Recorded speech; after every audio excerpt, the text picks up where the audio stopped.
Alrighty. So week 6 is just a continuation of week 5, but we add some really important elements because what you learned this week with following along with Andrew was how to take what you did with the weather API and have it load from the client side and call the backend, the server side. Right. So the idea of accessing your own API that you have coded. So, contextualize what we're doing here, right? In the previous weeks, we wrote and accessed, somebody else's API. And so what we're doing now is we're starting the process of writing our own API endpoints. Even though they're calling another API, you're beginning the experience that ultimately will end with this class's last development, where you will actually build your own API, write your data to a database, and then write some authentication. But more on that later. I just want to help you contextualize what we're doing this week because there's a lot of moving pieces in what we have. So what I'm going to do is go over the code that I wrote. And as you saw last week, I did the email app and I just created the front end. Well, this is the current front end now for week 6. So what I did is I dropped some of my commands because I said you won't, at minimal, get one of your commands working. Now, this requires us to extend a little of what he did in his section. Okay, so I'm going to go over those points, and I also outlined some of this in here, but hopefully this video will serve as a clarification for this.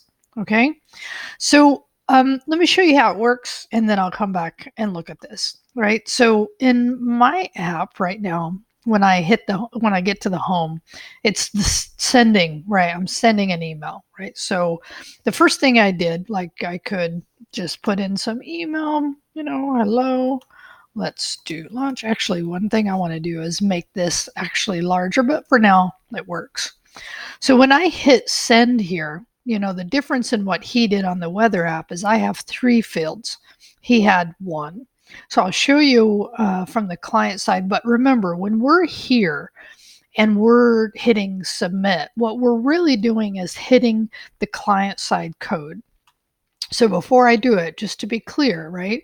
So in this setup that we've done, and I'm just going to kind of roll everything up to highlight the pieces that I'm talking about. When I hit submit, I'm hitting this app.js that's on the client side. Okay. And so remember, there's a difference, and I almost want to change the naming here. The app.js in the SRC, this source, is actually what runs on the server, and this is what runs on the client. Okay. So make sure you have that distinction here. So when we're running this code, right, I've set up an event listener, and he showed you how to do that with and I did submit.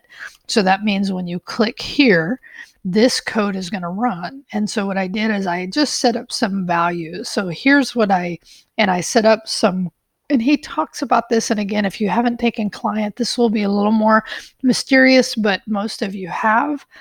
But I set up the query selector for not only the form, which is just in the tag, but when I put these pound signs in here, this means the IDs. And so now where is this HTML? Well, it's living in the view under the index.hbs. All right, so here are, and I ended up doing a field set just because I like the way that looked. I still have a label. I had a P tag to make each one a new line. And here's my IDs, okay?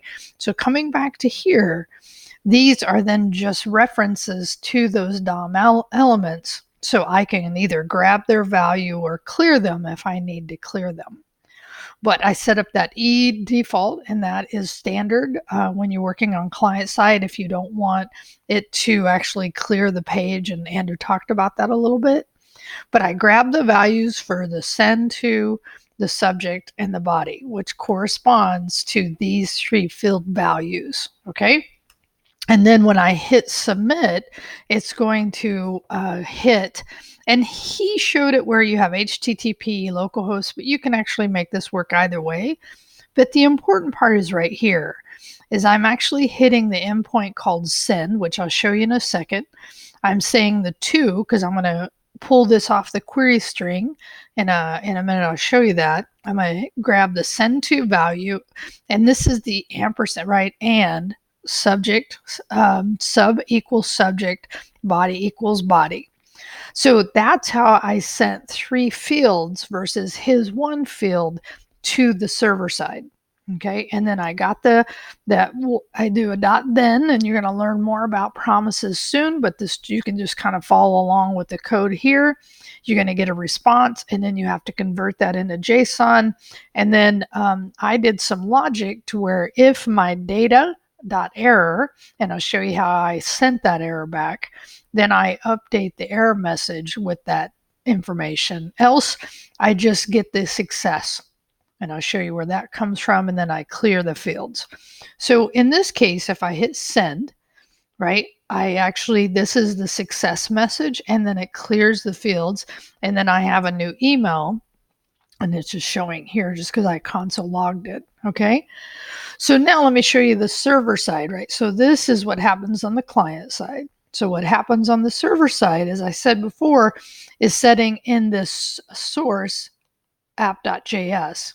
So the other thing before I look at that, you can see is I brought in my email file, my JS file, and then I'm going to show you the reference. And then I also put my email.json file in this directory. And the more I thought about this, is I really want to change it to create a data directory, but for now it works. But in this case, I want to show you in this app.js, which is for running the server, I then set up a reference to email that is reference to that external file, right, where I exported the modules. So I have all those functions. And this is really not much change in this code. And this is the code that I showed you for my Develop It 0 that we worked on a couple of weeks ago. So a couple things I had to change here was to the reference to the JSON file, because remember, where you're running this from is this directory, so it has to find it. So I had to change that reference both in the load and in the save. And if you don't do that, it won't quite work. Well, actually, it won't work.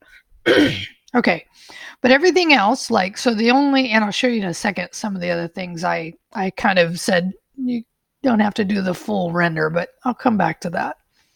So on the send, right, so I needed, and this is again my original file, I needed 4 pieces of information. So how I handled that here, besides the reference, set up my templates, right? I set current email, and I just hard-coded it in there. That's the first thing. And then when I actually hit this, so this is the endpoint that client side is actually calling. So then I pulled off the query string, the to, the sub, and the body, right? And then I did just a little bit, and I should have, and definitely you'll learn this, you do a lot more error checking, but at least I did an error checking that said, if any of those were not populated, in other words, they weren't on the query string, then send back an error message. And actually, in this case, I sent back an object that I'll show you on the client side, and I already kind of looked at it, but I'll show you again. Otherwise, I'm going to get the results by calling my email.send. And that's my external email file. I'm going to pass to it the current email, the to, the sub, and the body. Okay, so again, I'm calling this. So what I had to change about my file from before was I ended up doing returns. I still kept the console logs because I wanted to see them, but I ended up doing a return of like email successfully sent. And then, and actually this is one of the ones I need to change, but on the email, like your error message, like this should be an error message, and I just got to handle that, and I'll show you how I do that in a second. But the point is this, right? So I'm going to come back here. So I can use the code I already wrote by just including it, requiring it, and then calling email.send that endpoint. And again, once I'm pulling off the query, the require request response. So remember, request and response. Sometimes they get a little like, are they the same? So when you're sending back, right, it's RES, but when you're grabbing, it's REQ. So I'm grabbing something off of what the user did, right? But that's how I handled it. And then and actually I'll just show you this. So I sent back the result, whatever the result was. So then on the client side that I was showing you a minute ago, I just said if there's an error, so data, because remember this sends back that object. And I said if there's an error on there, then just update the error. Okay, the error location on the DOM. Otherwise, update the success content, and then clear those fields. Okay, so I know that's a lot, but let me show you. Okay, so hopefully if you have any questions, please ask me, right? So the other thing I did is I decided, because this was a bit of work, it took me a little while. I started last night during my office hour and I completed this morning. So one of the things I decided to do was on the inbox, which is just right, so this is the create data, right? The CRUD operation, and this is the read. So I'm not going to do delete and I'm not going to do update here. I could, but it's just the amount of time this takes. I decided, nah, I don't want to. I want to get you at least the experience, because this is really great experience to have. But this is not, after we finish this section, now the rest of the sections are what you do to get ready your last development project. So I wanted you to have the experience, but I also wanted you to understand this is not going to be on the last development project. But here's what I did. So when I click on the index, in the inbox, what I ended up doing here is I just sent back a JSON. And this is obviously not the way ultimately you do it, but at least I wanted to show that I had some output data. So I'll show you how I did this, but basically that's all I did is when the user hits, and there again is an endpoint. So let's go look at it, right? So in my app.js. Now, so what I'm showing now is not happening on the client. It's only happening on the server. So in this case, on the inbox, all I did is I went out and I got the emails. I ran my email.inbox, my method, setting on my code file, my module.export, and I called it with whatever my current email, which by the way, I could easily change that to another one. But again, if I was really writing an app, that would be a much different process. But then all I do is .send, res.send, the emails that come back. So let me show you how I handled this in my code, is what I had to change. And it was fairly easy. Well, again, this is my normal output, but once I did a return here, once it was successful, I just did a return. I created an object with both my send and my receive that I had gotten up here after it was valid, right? And so I just sent those back. And then in here, this one email then represents both that sent and receive. It's an object. And so all I did was send that object back. And again, when you hit this, you can actually see the structure here. So it's emails and then the send and the receive. So again, not pretty, but at least it shows the process here, not happening on the client, only happening on the server. So let me just end with this, is that actually there's two things. One thing is, if you want to render this into the page, you can absolutely do it. It requires a little more work. And actually I left it in my client side. So you could do another, there's a way you could do it, but here's actually the code on the client side. If you were one, like I was going to do an ordered list, and this is the code for each, where I iterated over that object, the array of objects. But I backed off of this, and I decided that there was so much to do already. I didn't want to do this part 2, and I wanted to give you an easy way to do it. But if you want to see this, now obviously your fetch here would have to change in the way that you're doing this. Like I might just, instead of this, I'd actually have to figure out how I would integrate this. So if you want to chat about that, talk to me and I could help you figure out for your specific environment or whatever you're trying to achieve, how you would do that. But I felt like the most important thing to do at this point was actually just get that idea, showing you, right, the idea of how to do multiple input fields, calling the endpoint here.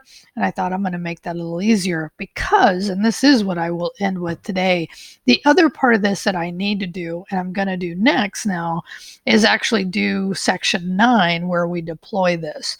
So ultimately, and here's my suggestion, is get this working and then work through section 9 through the weather app, and then that will prepare you if to deploy what you have here. So let me just say, I know that's a lot of work, okay, but if for some reason, and I say this here, like if you don't get it deployed and get a URL to post, right? I'm only going to take off 15 points, but it is 15 points of this work. But if you don't get it and you just get, something working here, show us, take a print screen of it working, like some output that you created, right? Something showing that working, and then that will be fine. But otherwise, what you're going to end up doing is once you work through the next section, the section 9, you'll actually get a Heroku URL. So what I'm going to do for today, and this is Friday before it's due, is I'm just going to post my link to my code so you can take a look at that. And then over today, hopefully today I'll finish this, I'll finish that next section. There are some, and actually I'll talk about this in the attendance, is the idea that he goes over version control, which we've already done, which is great. This is good to watch, but it's not required. But you have to actually do the setup the way he wants in order for you to push. You have to set up your SSH keys. This is great experience knowing how to do this. So you'll need to do that in order to get the deployment done. So this is, again, one of those very good experiences of understanding how to push your code from your GitHub repo into Heroku, but there's also a process of just making that stuff work. So that you learn in this case.